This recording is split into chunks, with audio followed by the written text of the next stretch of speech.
Bertemu lagi dengan saya Saskia Rahmat Kristina di channel aku Saskia Bisa dan episode mulai dari 5. Oh ya, sebelum kita mulai, saya mau ngasih info ke kalian kenapa sih saya mengajukan harus mengorbankan kehendak bukan hanya dari satu lain. Jadi kita gini, kalau mengorbankan kehendak yang tidak berguna itu biasanya itu akan berakibat nasib diri tenang.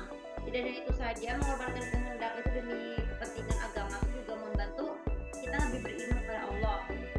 Sama kalau tidak hanya di luar agama, tapi juga mengorbankan itu pun lebih penting supaya bisa lebih berguna untuk ada cara menggunakannya ya. Sekarang berkaitan itu topik kali ini kita akan membahas tentang cara meminta tutorial etis kali ini adalah minta izin kepada guru atau bos ya. Jadi gini guys, di sekolah kita sering kali belajar kalau mendengarkan perkataan guru. Tiba-tiba ataupun di kantor atau perusahaan kita sering bekerja mengerjakan tugas kerja meskipun tidak disuruh-suruh ya. Tidak peduli itu mengetik ataupun mengepel.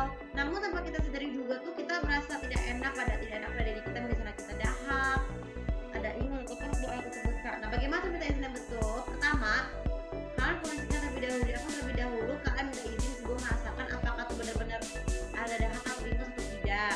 Jika terdapat rasa tidak nyaman, segera izin. Lakukan itu dengan pelan-pelan dan juga terburu-buru. Yang kedua, ketika kita mengetuk ruangan bos, pastikan tutup pintu dengan betul ataupun ke ruangan kepala sekolah, kecuali kalau misalnya ada guru tidak perlu ketok-ketok, tapi kalau ada guru terdekat langsung ke meja guru menyatakan penutupan ya.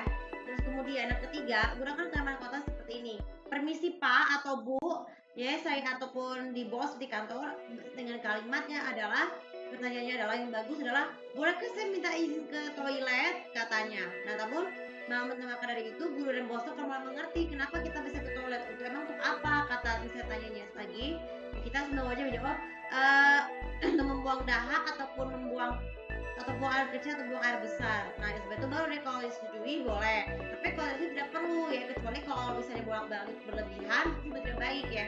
Sebaiknya sarankan bawa tisu ataupun sapu tangan untuk menutupi jika terdapat ingus ataupun dahak. Kemudian yang keempat,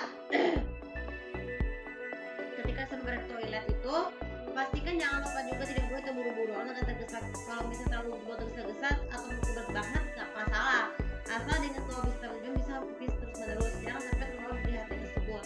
Jika sudah selesai, kalau jika terdapat dahak misalnya nih, silakan kalian menggunakan bola inhaler ke kamar mandi untuk dengan minum ataupun dengan bola dengan hidung dan juga dengan leher dengan balsam untuk melegakan pilek.